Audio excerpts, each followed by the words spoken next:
Hoy es en conmemoración a la prevención del suicidio. Nos acompaña el profesor. Profe, buenos días, preséntate y cuéntenos cuál es su rol acá en el Hospital Universitario de Santander antes de empezar a hablar sobre este tema. Muy buenos días para todos. Mi nombre es Jorge Andrés Camacho Vecino. Yo soy psicólogo, especialista en neuropsicología clínica, con estudios de maestría en psicología clínica y de la salud. Mi rol aquí en la institución, soy docente de práctica bajo el convenio de docencia-servicio de la Universidad Manuela Beltrán. Vengo trabajando con el hospital lo que lleva corrido del año. Ha sido una experiencia bastante interesante. Yo creo que por esa es la razón que nos encontramos impulsando esta campaña de prevención. Profesor, el 10 de septiembre se conmemora el Día Mundial de Prevención contra el Suicidio. ¿Qué es el suicidio? ¿Por qué se conmemora esta fecha? Listo, perfecto. Es bastante interesante. ¿Por qué? Porque inicialmente hay que tener claro qué es el suicidio. El suicidio es todo pensamiento, toda conducta que tiene una persona frente a sí misma para poder atacarse, autolesionarse o hacerse algún tipo de daño. Muchas veces pues se clasifican, no sé, voy a especificar inmediatamente de qué manera se especifican este tipo de autolesiones. Existen tres tipos. La primera es donde la persona simplemente lo imagina, lo piensa. El segundo tipo es cuando realiza la acción pero de pronto sin llegar a completar ese deseo final. ¿Sí? Entonces, si nos vamos a la parte más coloquial, es lo que nosotros llamamos como el cutting, que es lo que se ve muy famoso hoy en día en los colegios, en nuestro contexto social, que no es nada ajeno. Para quienes no conocen qué es el cutting, es el hecho de que la persona se autolesione con algún elemento cortopunzante en alguno de los miembros o en algún lugar del cuerpo. Y el tercer tipo es cuando la persona se genera esa autolesión con la ideación, con la conducta de terminar su vida. Causas del suicidio, ¿cuáles son los factores que llevan a que una persona pues entre en esta etapa de querer acabar con su vida? Listo. Factores y causas hay muchísimos, ¿sí? Porque por lo que para mí puede ser algo no tan grave, para otra persona lo puede ser. Pero dentro de ellos está, por ejemplo, una persona que sea víctima de abuso físico, de maltrato, de violencia física, víctima de violencia sexual, víctima del bullying, abuso psicológico. Dentro de la tasa, dentro de la estadística, las personas que más están expuestas a una conducta o a una ideación suicida son las personas que ya han tenido eventos previos, es decir, que con el paso del tiempo ya lo han generado varias ocasiones. A raíz de eso puede ser el contexto social en el que se encuentren, algún evento traumático, víctimas de pronto bajo su propia autonomía de consumo de sustancias, alcohol, de pronto algún evento traumático. Y si nos vamos ya a la parte de la patología o la psicopatología, es específicamente una persona que puede estar pasando por un lapso, por un tiempo, un trastorno, como un trastorno depresivo, un trastorno mixto de ansiedad y depresión, un trastorno del comportamiento y la conducta por consumo de sustancias. Pueden ser algunos más o menos de las causas o de los factores. Usted tocó un tema importante que es la depresión, y es algo que pues actualmente se está viendo muy constante en las personas, más con todo este tema de la pandemia. ¿Qué podemos decirle a esas personas que pues en estos momentos están sufriendo depresión, que tienen a veces pensamientos que realmente no los hacen como reaccionar de lo que realmente está pasando aquí actualmente? Listo. Inicialmente, para las personas que trabajamos en salud o para las personas que tenemos de pronto el dominio o el manejo de un grupo, es necesario tener presente dos factores. Cuando nosotros hablamos de depresión, ¿por qué es necesario aclarar esto? Porque de pronto tenemos la errada información que toda persona que tiene un estadio o un momento depresivo es una persona que está expuesta a atentar contra su vida. Entonces, son dos opciones. La primera, pues, la persona, el hecho de que esté distanciada socialmente, que lo que daba antes interés ya de pronto no le satisface, que de pronto no esté en la disponibilidad de hacer las cosas que hacía antes, no necesariamente debemos estar alertas a que esa persona va a atentar contra su vida. Y la otra opción, que se ve catalogada por la depresión, es eso mismo, que la persona puede tener una exposición a atentar contra su vida, valga la redundancia, porque es un evento que se va programando posterior a 2 semanas. ¿Sí? Si nosotros hemos visto estos signos de que la persona ya no le satisface lo que hace, ya no le interesa, tiene un distanciamiento social, hay presencia de llanto fácil todo el tiempo, pensamientos negativos, no acepta la información de otras personas, y ese evento viene superior a 2 semanas, es una persona que está expuesta a que en cualquier momento puede llegar a atentar contra su vida. Profe, estamos en nuestro Facebook Live, las personas que nos están viendo en estos momentos pueden hacer preguntas que tengan alrededor sobre el suicidio, ya que pues estamos aquí con el profesor para resolverles todas sus dudas. Mitos y realidades relacionados al suicidio. Mitos y realidades. Es bastante interesante, ¿por qué? Porque dicen que toda persona que tiene algún trastorno, algún síndrome, es una persona que va a atentar contra su vida. Entonces hay que tener mucho cuidado con esa información porque es falso. Si no toda persona que está pasando por alguna situación médica, alguna situación psicológica, tiende a llegar a finalizar con su vida. ¿Sí? ¿Por qué? Porque no sabemos realmente qué es lo que le puede estar sucediendo a la persona. Por eso yo manifestaba desde el comienzo, puede haber un evento que para nosotros no puede ser tan traumático que para la otra persona sí. Entonces, si nos vamos ya a la parte psicológica, hay algo que se llama niveles de afrontamiento. ¿Qué capacidad tiene la persona para poder manejar esta situación? El consumo de sustancias expone a la persona, claro que la expone. Entonces, eso ya cumple tanto un mito como una realidad. ¿Por qué? Porque siempre decimos, no, esa persona en algún momento va a acabar contra su vida, pero siempre nosotros desde la parte asistencial le damos la posibilidad a la persona o al paciente de que sí o sí hay una manera de poder cambiar su vida, de poder mejorar. Serían como esos los que más resaltan. Culturalmente hay algo bastante interesante, por ejemplo, en los casos de las personas que son inmigrantes, las personas que pertenecen a unos grupos especiales como grupos de apoyo, dígase apoyo que de alcohólicos anónimos, personas de consumo, también están expuestas, pero entonces nosotros hablamos de un mito porque creemos que definitivamente ya va a ser así y no le damos la oportunidad a la persona de que pueda mejorar.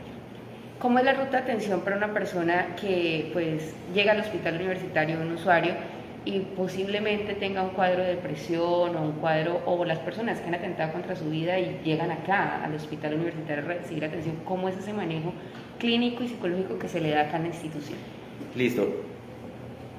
La ESE Hospital Universitario de Santander maneja una atención bastante interesante. Como es bastante extensa y compleja y al mismo tiempo muy completa, pues me voy a tomar la intención de poderla leer directamente, pero más o menos explicando lo que se está trabajando y qué es lo que hace el personal del hospital de la gente en este tipo de eventos. Listo, entonces nosotros acá lo llamamos como la atención primaria US, atención primaria Hospital Universitario de Santander para personas que han tenido ideación o conducta suicida. Inicialmente se hace un tamizaje inicial, este tamizaje inicial lo hace el médico general que está en el área de urgencias. En ese tamizaje inicial se revisa todo lo que son consumo de sustancias, si el paciente tiene algún trastorno, si de pronto ya el paciente es conocido por la entidad, entonces se le da el mismo manejo y aún así pues sigue siendo integral. Se hace la identificación del usuario, la identificación del usuario se hace mediante la manilla, en este caso se utiliza la manilla color verde. En tercer momento se activan las medidas de seguridad. Es necesario que esas medidas de seguridad es alertar a las personas que de pronto están dentro del servicio, ahí ingresan también las personas de vigilancia, porque sí o sí, toda persona que ingresa a nuestra institución es una persona que tiene que estar vigilada, constantemente de pronto revisada. ¿Por qué? Porque es una persona que está expuesta a cualquier evento adverso relacionado con su vida. En cuarta medida, pues se hace la educación al usuario y al familiar. Hay ocasiones que sí pasa, el paciente llega o llegan acompañado de una persona y se va. Entonces, si la persona está acompañada, se hace la psicoeducación del proceso que se va a seguir dentro de la institución y asimismo el interés que nosotros le podemos ver a la persona para poder empezar a trabajar con el paciente. En el quinto momento, una toma de exámenes, que son los exámenes paraclínicos y físicos, en revisando de pronto si el paciente está expuesto no solamente a un trastorno, sino también a una ITS, a una ETS. En el sexto momento está la evaluación psicopatológica, séptimo momento, evaluación del riesgo, y finalmente la remisión de la psiquiatría o psicología. ¿Por qué nombré estos tres? Porque el hospital universitario hace un enfoque multidisciplinario.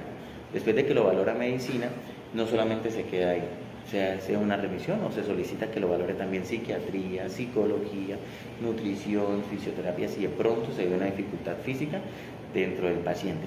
Y finalmente se hace un egreso. Ahí hay que tener mucho cuidado en ese egreso. ¿Por qué? Porque nosotros debemos aclararle al paciente y aclararle al familiar ese egreso si va a una entidad de rehabilitación, como las que se conocen aquí en Bucaramanga, San Camilo, ISNOR, creo que tienen, hay otras instituciones que se me escapa el nombre, Pero entonces nosotros tenemos la capacidad de psicoeducar al paciente que esto es necesario porque sí o sí nosotros desde la parte psicológica trabajamos en que el paciente sea consciente de lo que está sucediendo. Entonces esas más o menos son las rutas que tiene el hospital en la atención a estos casos. Sabemos que se van a hacer actividades en conmemoración de prevención al suicidio con las academias, ¿no?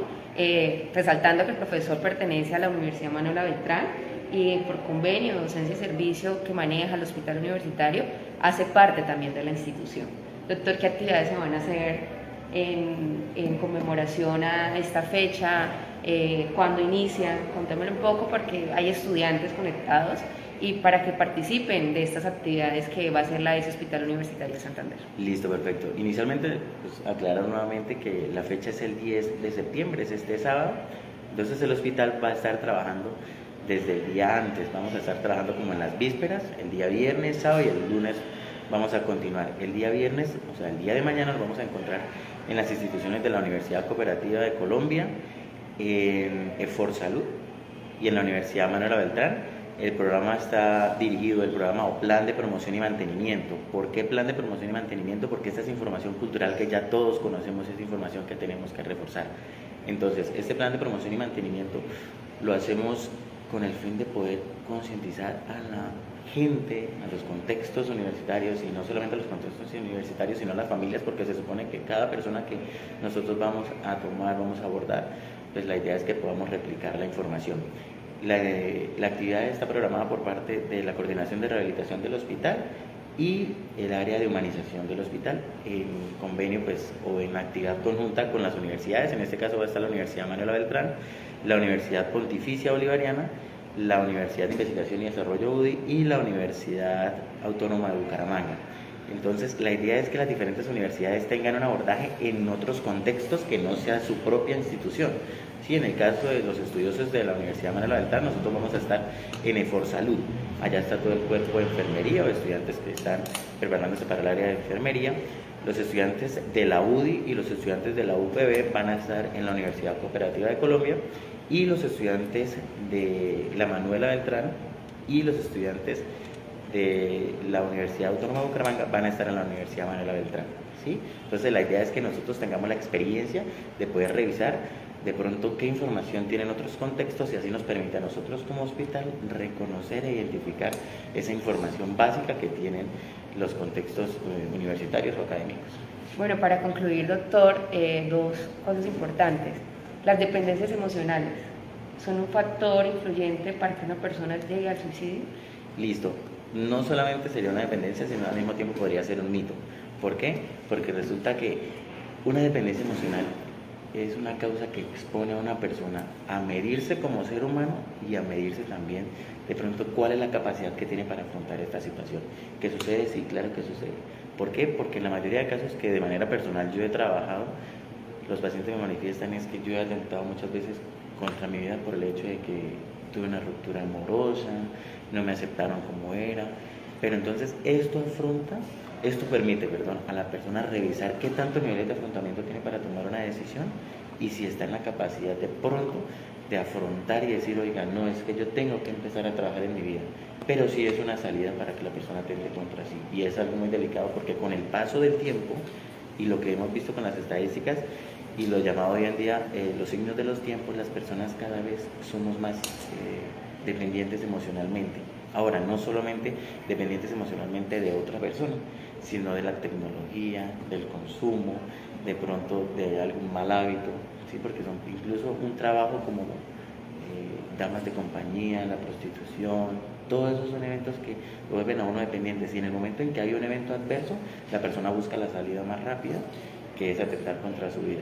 El hecho de atentar contra su vida no es una persona que lo comente como una persona valiente, sino al contrario, es una persona que es negligente contra sí misma porque no tiene la capacidad de tomar una decisión. Por último, doctor, ¿qué le decimos a todos esos usuarios que en estos momentos de pronto están pasando un momento crítico, que piensan que se me presentó un problema y luego viene otro y luego viene otro y siento que mi vida es un caos? Que hay que consultar a los profesionales de la salud del área de psicología. El hecho de que uno consulte a un profesional no quiere decir que uno esté loco o que sufra de algún trastorno, sino que hay momentos en que necesitamos que nos orienten. Listo, son bastantes cosas, ¿no? Varias cositas.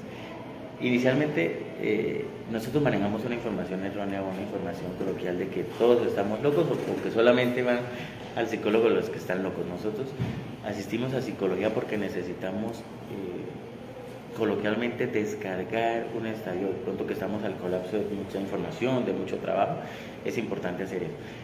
No solamente damos la información para quienes están pasando por una situación, sino para las personas que la rodean. Nosotros como contexto familiar, contexto escolar, contexto laboral, contexto comunitario, social, debemos identificar algunos factores de las personas que están a nuestro alrededor. De pronto la persona de un momento a otro dejó de sentir interés por lo que hacía, hay permanencia de llanto fácil todo el tiempo, pensamientos negativos, no se alimenta bien, si antes tenía hábitos de vida saludable ya no los activa, ya no los ejerce. Entonces hay que tener presente eso porque eso nos va a señalar que esa persona necesita atención. Ahora, me pongo en el lugar de la persona que de pronto está pasando por un evento adverso, por un evento negativo, por un evento depresivo. Es necesario solicitar una ayuda. Esta ayuda no necesariamente tiene que ser, es que si yo tengo un pensamiento negativo y me quiero quitar la vida, debo ir al psicólogo. No es necesario. ¿Sí? ¿Por qué? Porque muchas veces dicen, no, es que yo no voy a ir porque es que yo no estoy loco. Entonces es necesario que la persona diga, bueno, yo puedo hablar de pronto con el clérigo, la persona de su iglesia, su familiar, su docente, la persona que de pronto esté al mando de la institución, el coordinador, el gerente, una persona que le pueda brindar ese auxilio, y esa es la atención, ahí es donde inicia la atención primaria. Porque si nosotros no tenemos esa delicadeza para poder revisar qué está sucediendo con otro paciente, yo no le voy a poder permitir de pronto una ayuda. Y eso es lo que sucede muchas veces hoy en día, y es algo que para nosotros, el personal de la salud, se llama principio de solidaridad. Si nosotros reconocemos y somos conocedores de ese principio, sabemos que si algo no está bien en una persona, si yo por ejemplo voy por la calle y la veo a su merced llorando, yo tengo la obligación y la responsabilidad de decirle, ¿qué sucede? ¿Te puedo colaborar en algo? Pero es algo que nosotros no estamos haciendo hoy en día. Por eso el hospital, y no solamente el hospital, muchas instituciones están trabajando todo lo que es la humanización. Es necesario poderle brindar al otro el interés de poderle colaborar. Vale, profesor, muchísimas gracias por acompañarnos. Importante, si vemos personas con problemas, no juzgarlos. Hay que también ponernos en el lugar de la otra persona, porque no sabemos qué situación están viviendo todos. Muchísimas gracias y los esperamos en otra emisión con Facebook Live en conmemoración de las fechas especiales. Muchas gracias.